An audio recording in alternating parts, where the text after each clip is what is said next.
The Craigslist Conundrum. Part 1. The Setup. It was a chilly autumn evening when Sarah, a tech-savvy college student, decided to sell her beloved gaming console on Craigslist.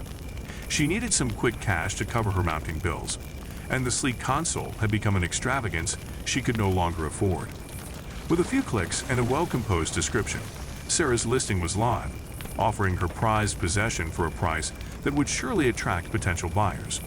The item's allure, however, caught the attention of someone other than a sincere gamer. A man named David had been scouring Craigslist that night, looking for an opportunity he couldn't resist. The ad for Sarah's gaming console was exactly what he'd been waiting for. He contacted her, and they agreed to meet at the local park, a place Sarah felt was safe and public enough to make the transaction. Pit 2. The meeting. The sun dipped below the horizon as Sarah packed up her console and headed to the park. A soft breeze rustled through the trees, sending leaves dancing in its wake. She arrived at their designated meeting spot, a dimly lit bench near the park's entrance. Minutes turned into what felt like hours as Sarah impatiently checked her phone, waiting for David to arrive. Just as she was about to give up hope, a man approached from the shadows. "Sarah?" he asked, his voice barely louder than a whisper. Sarah looked up, her heart pounding. "Yes, are you David?" David nodded and stepped closer. He was a tall man with a thin frame, his face obscured by the hood of his jacket. "Yeah, that's me. You got the console?" Relief washed over Sarah as she retrieved the gaming console from her bag. "Right here," she replied, handing it over. She expected him to inspect it, but he made no such move.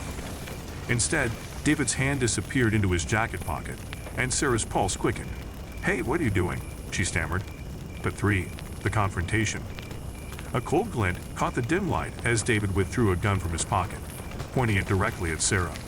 Panic surged through her veins, freezing her in place. "Empty your pockets now," he commanded. Sarah, trembling with fear, began to comply.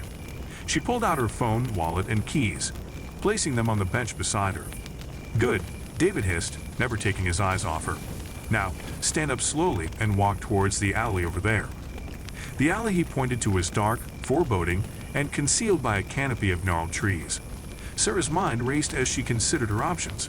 She couldn't outrun a bullet, and with trembling legs, she began to inch toward the alley. As they reached the shadows, a second figure emerged, blocking her path. It was a woman, equally shrouded in darkness, holding a menacing demeanor. "Hand over everything," she demanded, her voice icy and unforgiving.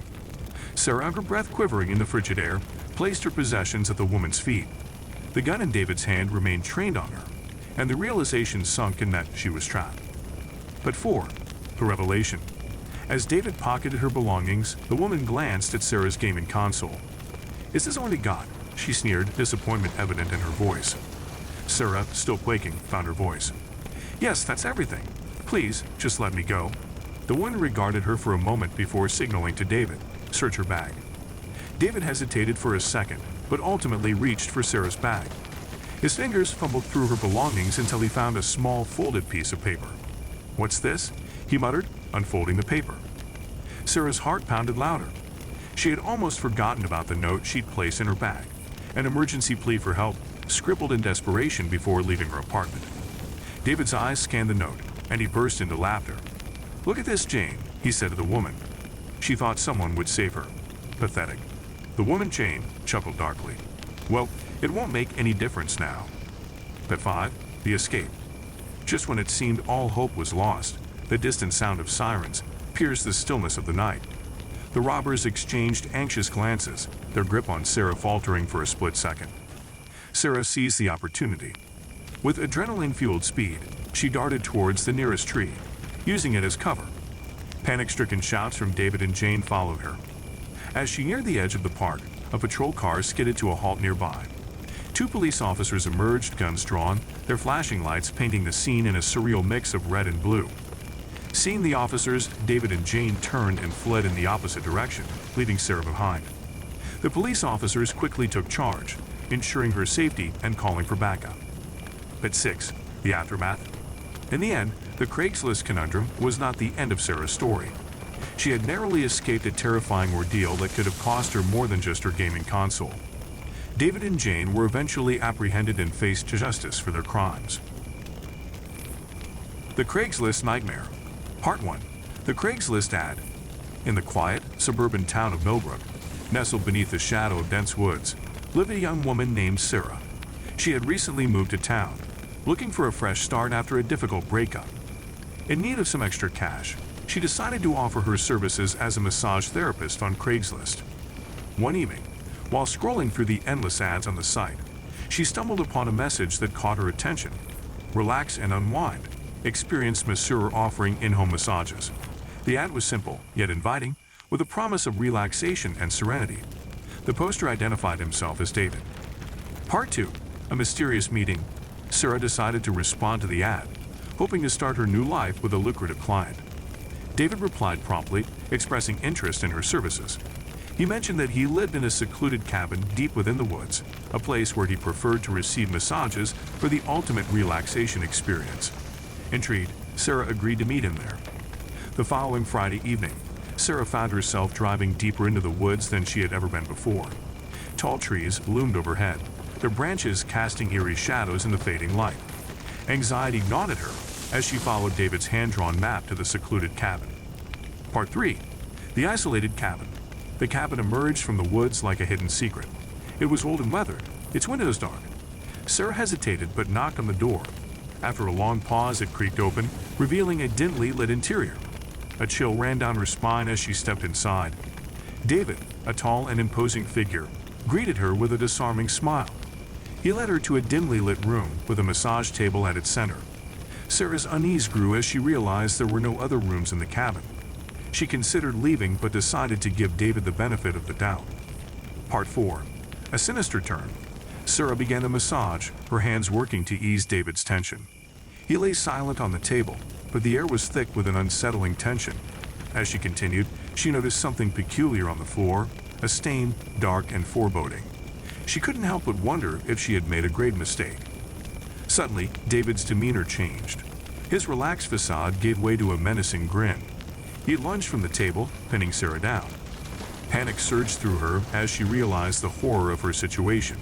Part 5. The fight for survival. With adrenaline coursing through her veins, Sarah fought back with every ounce of strength she had. She managed to break free and scramble to the door, but David was close behind, his eyes filled with malice. As she fled to the woods, she could hear his footsteps echoing behind her. The forest was an ominous maze, and Sarah's heart raced as she desperately tried to find her way back to civilization. Branches clawed at her, and the night seemed to close in around her. She couldn't shake the feeling that she was being watched. Part 6. A haunting escape. Hours later, exhausted and terrified, Sarah stumbled upon a remote road.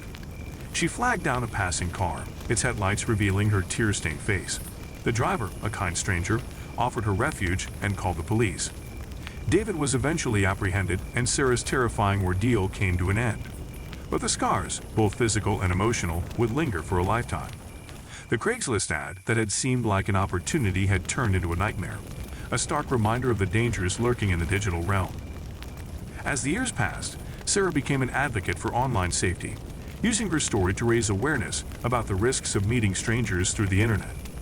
The Craigslist killer case had left a lasting impact on her and the town of Millbrook, serving as a chilling reminder that darkness could hide behind the most innocent of advertisements. The haunting melodies of Craigslist. In a remote village nestled between mist-covered hills, a haunting story emerged from the depths of Craigslist, weaving a chilling tapestry of music and mystery. This eerie narrative, known as the haunting melodies of Craigslist, served as a reminder that even the most enchanting sounds could be a harbinger of darkness. It all began with a seemingly innocent Craigslist post offering a vintage music box for sale. The ad contained no images, just a brief description of the delicate melodies it played. The catch was that the music box was said to produce tunes that were unlike any ever heard before, melodies that could draw tears from even the most stoic of souls. Intrigued by the promise of such unique beauty, a handful of individuals responded to the enigmatic listing. As the sun dipped below the horizon, casting long shadows across the village, the chosen few gathered at the address provided in the Craigslist post. They found themselves before a centuries-old mansion, its stone walls weathered by time, and its windows reflecting the deepening darkness. The air was thick with a sense of anticipation and an underlying unease. Inside the mansion, the group discovered a dimly lit room, its walls lined with moth-eaten tapestries and faded portraits. In the center of the room sat a small, ornate music box, its surface adorned with intricate carvings depicting scenes of a bygone era. The air grew tense as they gathered around, their gazes fixed on the delicate instrument. As the first notes of the haunting melody filled the air, a shiver ran down their spines. The tune was ethereal, each note a lament that seemed to tug at the heartstrings of their very souls. Mesmerized by the music, they listened as the melody took on a life of its own, each chord resonating with a haunting intensity. But as the melody continued, a feeling of suffocation gripped them. The room seemed to darken, and the walls closed in, trapping them in an inescapable nightmare. The music grew louder, its mournful strains becoming a cacophony that echoed in their minds. Faces of long-forgotten ancestors seemed to appear in the tapestries, their expressions a mix of sorrow and anguish. As they struggled to break free from the music's grasp, the room began to twist and contort, its reality warping like a mirage. Shadows danced on the periphery of their vision, taking on sinister forms that seemed to feed off their fear. The music box's lid slammed shut with an ominous finality, and the room plunged into darkness. Time lost all meaning as they battled against the oppressive grip of the melody. Days blurred into nights, and their minds teetered on the edge of madness. They glimpsed spectral figures, phantoms of those who had succumbed to the music's allure in ages past, their faces etched in eternal sorrow. Weeks later, when the first rays of dawn painted the sky, the mansion stood abandoned, its doors ajar. The music box was nowhere to be found, leaving behind only a haunting silence and a lingering sense of dread. The haunting melodies of Craigslist serves as a somber reminder that beauty can often hide a darker truth, and the pursuit of the extraordinary can lead to places where reality becomes a nightmare.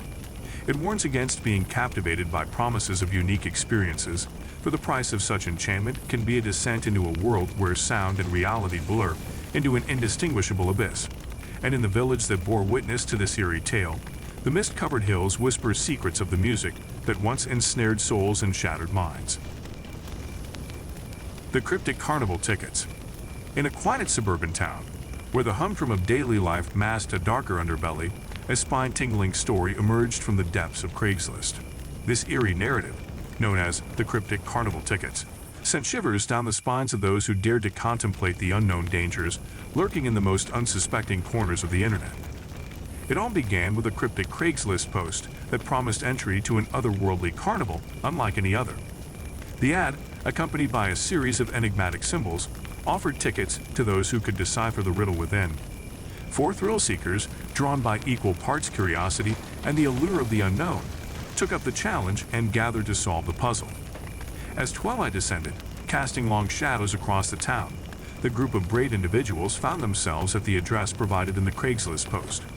There, in a desolate clearing surrounded by dense woods, they discovered an old, weathered carousel, its ornate horses frozen in mid-gallop, its music eerily absent. Each of them had managed to solve a different aspect of the puzzle, but as they presented their findings, a realization struck them. The symbols, when combined, formed a summoning sigil etched into the ground beneath the carousel. The air grew thick with an unsettling energy, and a sense of foreboding washed over them. As they hesitated, uncertain of whether to proceed, the carousel began to turn on its own, its creaking melody piercing the stillness of the night. The horses' eyes glowed an otherworldly blue, and the once still figures seemed to come alive, their frozen expressions twisted into malicious grins. Curiosity outweighed fear, and the group climbed onto the horses, riding the carousel into a surreal vortex of colors and sounds. The world around them blurred, and when the ride came to an abrupt halt, they found themselves in a carnival that defied all reason. The carnival was a macabre spectacle, a fusion of vivid lights and unsettling sights. Games of chance took on nightmarish twists, and grotesque performers beckoned with twisted smiles. The air was thick with an unsettling mixture of cotton candy sweetness and an underlying sense of dread. As the group ventured deeper, they realized they were trapped. The carnival seemed to shift and rearrange itself, making escape impossible. Sinister figures whispered promises of delights just beyond reach, luring them deeper into the heart of the nightmarish maze. Days melted into nights, and the boundaries between reality and illusion blurred. They witnessed unsettling acts, contortionists bending in unnatural ways, clowns with leering grins that seemed to follow their every move, and rides that defied the laws of physics. Yet with every spectacle, the sense of impending doom grew stronger. Weeks later, when the first rays of dawn pierced the sky, the carnival and its inhabitants vanished without a trace, leaving the group disoriented and shaken in the very clearing where it had all begun. The Cryptic Carnival tickets stands as a haunting reminder that the pursuit of the unknown can lead to places where reality and nightmare intertwine. It cautions against being enticed by promises that defy logic, for the cost of unraveling such mysteries can be the very fabric of one's sanity. And in the town that bore witness to this chilling tale, the woods stand as silent sentinels to the transient nature of the eerie and the surreal.